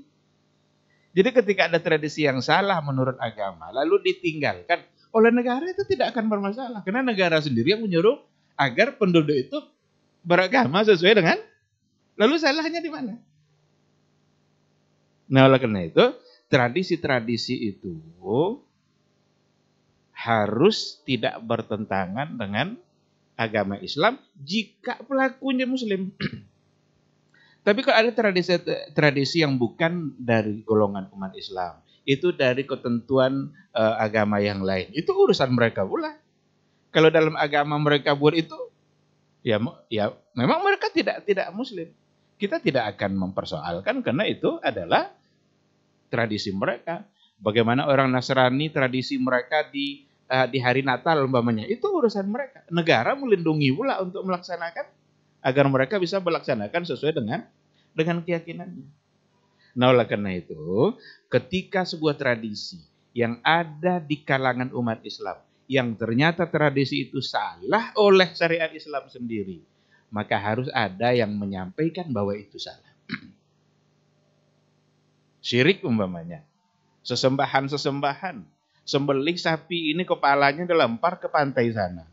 Kalau pelakunya muslim, wajib ada yang menyampaikan kepada mereka bahwa itu salah. Kembali kepada syariat Islam, tinggalkan itu, ayo kita tinggalkan. Bolehkah diajak seperti itu oleh negara? Ya boleh saja, justru disuruh. Kalau tidak ada yang mengingatkan, justru bertentangan dengan undang-undang dasar sendiri. Karena menyampaikan itu dipelihara oleh undang-undang. Ini tidak ada yang harus dipermasalahkan. Hah? Ada umpamanya, dibakar tongkang itu di mana? Di Rahil. Ketika itu dilakukan oleh orang Cina yang mereka tidak muslim, udah itu urusan mereka karena mereka tidak muslim. Tapi kalau ada yang melakukannya orang Islam, Kita wajib sampaikan. Itu syirik. Masa kebaikan ditentukan oleh tiang apakah jatuhnya ke darat atau ke laut? Jadi kalau tiang itu jatuhnya ke laut, nanti berarti tahun ini kita baik. Jelas syiriknya kan. Karena yang menentukan baik kita bukan tiang itu. Kalau muslim yang melakukannya, wajib ada yang menyampaikan kalau itu salah. Tapi kalau itu tradisi orang Cina yang barangkali tidak muslim, ya udah itu urusan mereka. Memang mereka kalau tidak muslim ya tidak percaya sama Allah. Kalau bertanya apa hukumnya dalam pandangan Islam, kita jawab. Ini deh. Jadi menurut saya, tidak ada yang harus dipertentangkan. Agama kita jelas, semua yang ada dalam agama itu baik, tidak ada yang buruk dalam syariat Islam. Ketika ini dilarang, pasti karena di situ ada keburukan yang kita harus terhindar. Ketika ada perintah, pasti di situ ada kemaslahatan yang Allah ingin kita mendapatkan kemaslahatan. Nah, oleh karena itu, taat kepada agama Islam sama sekali tidak akan bertentangan sama sekali dengan undang-undang kita, karena undang-undang dasar kita memberikan perlindungan bagi mereka-mereka yang taat, bahkan yang tidak taat pada syariat Islam itu bertentangan dengan undang-undang tersebut. Sekira seperti itu. Allah subhanahu wa ta'ala. Baik, jazakallah khair Ustaz untuk penjelasannya. Jadi tidak ada lagi yang ribut-ribut soal ini Ustaz. Mungkin akan ada tambahan lagi Ustaz? Ya, Masya Fadhal, Allah. Ustaz. Apa yang dijawab oleh dua dokternya luar biasa. Apa yang mau saya sampaikan, saya sampaikan sebenarnya. Tapi ada tambahan lagi. Ya kalau nambah ada, itu tambahan Ustaz. Jangan, sesungguhnya Islam itu kaum muslimin dan muslimat, para pendengar dan para pemirsa. Islam itu lebih luas dari satu daerah. Lebih luas dari satu negara. Kalaulah dulu Islam bisa menyatukan seluruh etnis yang ada di dunia ini. Hukum negeri Eropa sampai ke Spanyol, kemudian sampai ke Rusia, sampai ke Nusantara, sampai ke Afrika, belum lagi benua di India dan seterusnya. Bisa Islam yang mengakomodir seluruh kebiasaan dan tradisi yang ada di negeri itu. Apalagi kalau hanya sebagian dari dunia itu, yaitu negeri kita Indonesia ini. Pasti lebih bisa lagi. Dan alhamdulillah Islam sudah masuk ke negeri ini. Kalau menurut para peneliti yang paling rajih adalah di akhir abad kedua Hijriah sudah sampai. Berarti di abad-abad ke-7 Masehi itu sudah sampai Islam ke Indonesia. Alhamdulillah tidak pernah orang mempertentangkan antara budaya kearifan lokal dengan Islam. Karena berjalan seperti kata Dr. Helmi tadi, mereka paham bahwasanya menjalankan budaya itu tidak ada kewajiban. Tidak ada kewajibannya. Itu kan pilihan sifatnya. Ya pilihan orang Ocu, ya kata tinggal di Kampar, dia melaksanakan budaya Ocu dia. Tapi kalau dia tinggal di Jambi, tentu dia tidak ikut lagi budaya. Dia bukan orang Jambi. Kalau dia pergi ke Bali nanti, orang Bali melakukan suatu tradisi yang menurut agama mereka, apakah kita yang asal dari Kampar ini juga pergi ke sana, ikut tradisi Bali pula? Tidak ada kewajibannya. Dalam undang-undang tidak ada, peraturan pemerintah tidak ada, undang-undang dasar apalagi. Jadi sebenarnya hanya dulu, kalau kita kaji lagi kronologinya, orang-orang jahiliyah dulu, ketika Nabi berdakwah, salah satu yang paling dikhawatirkannya itu juga. Nanti kalau agama Muhammad ini, sallallahu alaihi wasallam, diterima, habis seluruh tradisi kita. Padahal, alhamdulillah, tidak ada budaya Arab yang dirusak oleh Nabi sallallahu alaihi wasallam kecuali yang bukan asli budaya Arabnya. Berhala mana ada orang Arabnya berberhala sebelumnya? Kecuali setelah dibisikkan oleh iblis, syaitan kepada mereka. Mana ada budaya Arab sebelumnya ketika Nabi Ibrahim misalnya datang, bahwa mereka itu menyembah atau pergi berdoa ke kuburan-kuburan untuk minta ke orang di kuburan, enggak ada. Lalu setelah jauh dari itu mereka mulai minta kepada orang-orang soleh tersebut. Lalu dibuatkan patung. Enggak ada budaya aslinya. Nah itu yang ingin diperbaiki oleh Nabi SAW. Jadi sebab itu tadi sudah jelaskan oleh beliau bahwa tidak ada aturan yang mewajibkan kita menjalankan seluruh budaya. Tidak ada aturannya. Yang ada aturannya seluruh warga negara Republik Indonesia wajib menjalankan agama. Makanya orang yang tidak beragama ilegal tinggal di negeri ini. Karena tidak ada jaminan tinggal bagi orang yang tidak beragama. Harus orang beragama. Dan agama, negara mengakui agama terbesar adalah agama Islam. Dan itu adalah nomor 1. Karena negeri ini juga dibangun dulu di atas darah-darah para mujahid muslim. Dengan teriakan Allahu Akbar. Ini tidak bisa dihilangkan dalam sejarah. Oleh sebab itu, jangan dipertentangkan antara budaya dengan agama. Dan sudah biasa, yang namanya yang lebih tinggi harus jadi rujukan, bukan yang rendah. Mana lebih tinggi budaya daripada agama? Tentu semua orang beragama paham. Agama itu menentukan bahagia dunia akhirat. Budaya belum tentu. Ya, kemudian agama dijamin oleh negara. Kalau budaya, ya tergantung kepada kebiasaan masing-masing. Budaya itu kan berkembang terus dia. Berkembang terus. Apa yang hari ini belum jadi budaya, besok jadi budaya dia. Nah, apakah kita harus ikuti seperti itu? Maka tidak. Ya, jadi kata simpulnya, kalaulah seluruh negara, seluruh bangsa di dunia ini pernah satu di bawah Islam dan tidak ada yang memprotes gara-gara budaya, ya tidak ada yang protes, habis budaya kami dibuatnya, kan ada Ustaz ya. Semuanya dihidupkan dengan catatan tidak bertentangan dengan agama. Allah Ta'ala alam. Baik, jazakallah khair Ustaz untuk penjelasannya dari masing-masing guru kita. Mudah-mudahan ini tidak ada lagi yang tidak tahu dan tidak mengerti. Mudah-mudahan mendapat pencerahan dari jawaban tersebut. Kita ke satu pertanyaan terakhir sepertinya Ustaz untuk kesempatan hari ini. Masih berhubungan juga yang kita pilih dari layanan WhatsApp kita. Assalamualaikum warahmatullahi wabarakatuh Ustaz. Ustaz mohon izin, saya adalah seseorang yang punya percetakan khususnya Al-Quran Ustaz. Saya bekerja di percetakan Al-Quran. Mengenai persatuan tadi Ustaz, apakah saya salah jika dalam terjemahan ayat-ayat yang mengatakan bahwa Allah punya tangan, semisal Allah punya wajah, itu saya tulis dengan arti yang sebenarnya, tidak mentakwil. Apakah ini saya termasuk memecah belah umat karena menyebarkan Al-Quran dengan terjemahan tersebut? Karena lazim di masyarakat terjemahan Al-Quran itu ditakwil Ustaz, seperti tangan diartikan dengan kekuasaan. Mohon pencerahannya Ustaz. Jazakallahu khairan.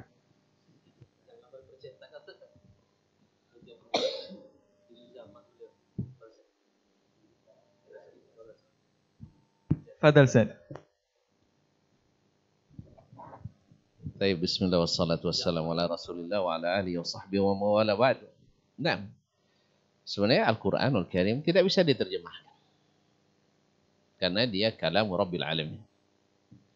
Tapi yang diterjemahkan adalah tafsir ma'ani, maknanya. Karena ketika berpindah bahasa, ketinggian sastra bahasa Al-Quran itu tidak bisa disamakan dengan bahasa manapun. Ya, diakui tak diakui. Yang paham pasti mengakui, tapi yang tidak paham apa boleh buat. Pasti bahasa Arab bahasa tertinggi di dunia. Bahasa Arab adalah bahasa yang paling tinggi. Tapi yang terjemahkan ada maknanya. Nah, dalam hal ini, karena seiring dengan perkembangan pemikiran dalam Islam, terjadi perbedaan pandangan dalam masalah itu. Masalah sifat-sifat Allah SWT. Nah, kalau kembali kepada masalah tadi, pandangan bahwa makna, bahwa seperti tadi, tangan Allah, bukan dimaknai dengan tangan, ini kan perlu dalil. Sebab keluar dari makna yang mutabadir, makna zahir. Sebab kalau dalam ilmu apapun, baik ilmu akidah, ilmu ushul fikih, yang dipertamakan itu adalah zahirul kalam. Antum sekarang memahami saya dari zahir kalam saya. Kalau ada yang menakwilkan perkataan saya, perlu dalil. Dalil ini, bila masalahnya sesuatu yang bisa ditangkap panca indera, bisa dengan analogi, bisa dengan melihat langsung. Ya Ustaz ya, orangnya bisa dilihat langsung, bagus. Kalau tidak bisa lihat, bisa disamakan, dianalogikan, bisa. Boleh takwil. dengan analogi tadi. Tapi kalau sesuatu yang tidak bisa dianalogikan, tidak ada pembandingnya, kita tidak punya dalil yang sifatnya kias. Itu yang dimaksud oleh Syekh Ilmi itu tidak pakai kias itu. Yaitu sesuatu yang tidak bisa dikiaskan. Jangan antum contohkan nanti ini majas ini. Misalnya khatabal asad alal mimbar, yaitu singa khutbah di atas mimbar. Antum kan lihat siapa yang khutbah, bukan singa. Berarti yang apa yang disamakan ada syabahnya. Sedangkan Allah tidak ada syabahnya. Laisa kamitslihi syai'un. Nah, kalau ditakwilkan makna tangan dengan makna ini perlu dalil. Tidak ada dalil kias tidak berlaku di sini. Apalagi dalilul nazar tidak mungkin berlaku. Oh, akal saya mengatakan itu. Akal di mana dapatnya? Akal itu hanya mengolah sesuatu yang bisa dibandingkan. Kan itu akal itu yang bisa pernah diraba, pernah dilihat, pernah didengar, pernah dirasa. Akhirnya dibandingkan satu sampel ke sampel-sampel yang lain. Dari sekian sampel itu ditarik sebuah kesimpulan. Itu namanya pemikiran. Menghasilkan sebuah logika. Kalau yang bisa dibandingkan tentu kita terima dalil akalnya. Tapi karena ini bukan disuruh terima, dalil akal di sini tidak main. Maka perlu ada dalil dari Allah dan Rasul bahwa ini maksud di situ bukan tangan. Nah, kalau tidak punya, berarti tetap makna zahir dipakai. Tidak boleh makna takwil. So, kalau ditakwilkan tanpa dalil, itu namanya mengada-ngada. Yang sudah terang begini bisa digelap juga. Jadi kenapa? Karena seperti kata beliau tadi, Coneko dah jodoh buyan tak lunya. Diajar oleh guru dulu, jadi tidak mau bergerak sama sekali. Sehingga dituduh pula Syekh Ilmi tidak ngerti akidah semasa di Darun dulu. Allah Ustaz. Itulah lalunya bukunya dipakai oleh beliau dulu belajar akidah itu. Alhamdulillah nilainya tinggi-tinggi. Juara 1 istimewa dulu Ustaz. Juara 1 istimewa gitu. Nah, tiba-tiba gara-gara karena sudah menemukan yang benar lalu meninggalkan itu dianggap sudah tidak berilmu lagi. Tapi tidak usah sedih Ustaz. Nabi dulu dibilang juga tidak berilmu gara-gara menyampaikan wahyu ini. Jadi kembali pertanyaan, apakah saya merubahnya ke arti dengan arti tangan? Itu bukan merubah, justru antum membenarkan. Justru antum membenarkan ke mana yang asli. Karena tidak ada dalilnya. Oh, ada pemakaian niat dengan makna nikmat, dengan makna rahmat. Ada betul. Tapi di ayat ini siapa yang nafsiran seperti itu? Jelas ya? Memang orang Arab biasa menyebut li alaika yadun. Saya punya jasa kepadamu. Zalika rajul lahu yadun bayda.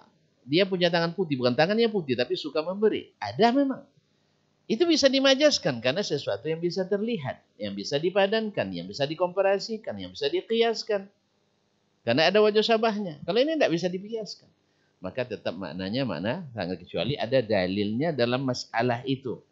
Kita bukan menuntut bahwa ada di antara makna yadun itu adalah al-ata, was-sakha, war-rahmah dan sebagainya. Bukan itu. Kalau itu kita paham semuanya. Alhamdulillah dulu kamus dulu memang Mahmud Yunus mulainya kan habis itu Al-Munawwar. Tapi alhamdulillah kita sudah naik ke As-Sihah. Iya kan? Sudah naik ke Al-Misbah, naik ke Lisanul Arab, Mujamu Maqayyisul Lughah. Sudah paham kita itu. Insyaallah jual satu istimewa dulu saya. Allah musta'an. Jadi antum memang benar itu mengembalikan ke mana yang zahir yang asli.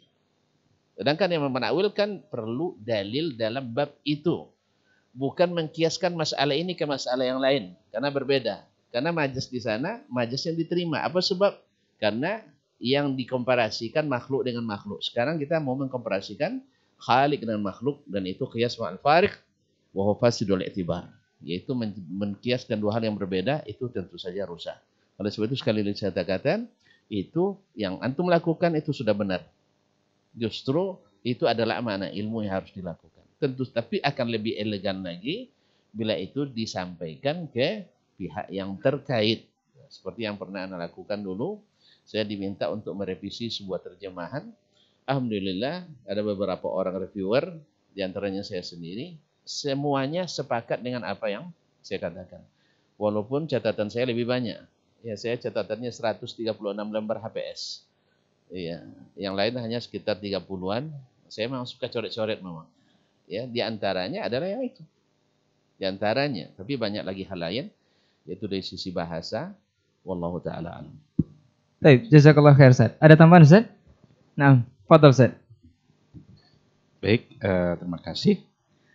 Kegiatan penterjemahan terhadap Al-Quran itu kan bukan baru ada sekarang. Jauh sebelumnya juga sudah ada.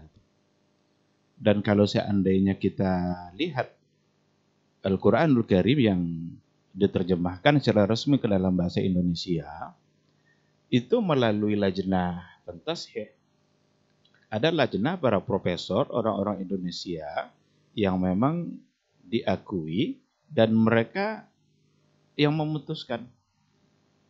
Maka hadirlah Quran terjemahan Indonesia secara resmi. Yang dicetak di Majma' Malik Fahad pun itu kan ada lajnah tashih. Kalau kita lihat terjemahan mereka yang dulu itu yang sudah ditashih itu justru kita menemukan makna yang sebenarnya. Istawa itu diartikan bersemayam, tangan diartikan tangan. Karena mereka orang-orang cerdas yang memang masih lurus gitu. Orang-orang sekarang yang ingin merubah terjemahan itu. Bahkan diusulkan ke Departemen Agama agar itu diulang terjemahannya. Maka menurut saya, merubah terjemahannya dari tangan kepada tidak tangan, atau dari bersemayam kepada tidak bersemayam, itulah yang memecah belah itu. Ini sudah disepakati oleh para profesor, para ulama-ulama Indonesia yang memang mereka jago dalam bahasa Arab, mengerti tafsir. Tidak mungkin mereka mengartikan itu tanpa dasar. Ada Buya Hamka, ada Mahmud Yunus. Itu pakar-pakar Indonesia yang diakui dunia, bukan hanya diakui oleh Indonesia. Nah, jadi menurut saya, seandainya ada hari ini oknum yang ingin merubah-rubah makna, justru itulah yang memecah belah itu. Nggak usah dirubah-rubah. Kita terima apa yang sudah diterjemahkan oleh ulama-ulama kita. Kan katanya menghormati ulama kita. Ayo kita hormati ulama kita itu. Jadi kalau seandainya ingin dirubah, kita sedang tidak menghormati mereka. Oleh karena itu saya mengajak, mari sama-sama kita berpikir jernih. Kita kembalikan makna Al-Quran itu kepada makna yang memang itu yang benar, yang diakui gitu, berdasarkan kepada dalil. Bukan pula kita ego-ego menerima harus ini karena itu yang sejalan dengan apa yang dipahami oleh Rasulullah dan dipahami oleh sahabat Rasulullah Sallallahu Alaihi Wasallam. Nah, oleh karena itu nggak usahlah dirubah-rubah. Fikroh untuk merubah itu saya kira itu harus dihindarkan, harus ditinggalkan dari siapapun datangnya. Terima kasih. Baik, jazakallah khairan Ustaz. Ada tambahan? Nah, baik. Sepertinya itu pertanyaan tadi, mudah-mudahan apa yang sudah antum tanyakan bisa bermanfaat untuk antum sendiri dan disampaikan kepada semua ataupun keluarga. Dan insya Allah kita akan ketemu lagi pekan depan dengan lanjutan tema mungkin atau dengan tema yang berbeda. Dan apa yang sedang kita bicarakan ini mengenai bersatu umat, agama kuat adalah juga bagian dari kita warga negara Indonesia yang baik insya Allah. Karena kita membicarakan sila ketiga dari Pancasila Bersatu Indonesia. Sebenarnya kita berharap juga bersatu di atas agama, di atas akidah yang benar, dan juga bersatu sebagai warga negara yang baik dan benar. Baik, kita tutup dengan doa kafaratul majelis. Afwan untuk semua salah kata yang kita bicara. Subhanakallahumma wa bihamdika asyhadu an la ilaha illa anta astaghfiruka wa atubu ilaik. Wassalamualaikum warahmatullahi wabarakatuh.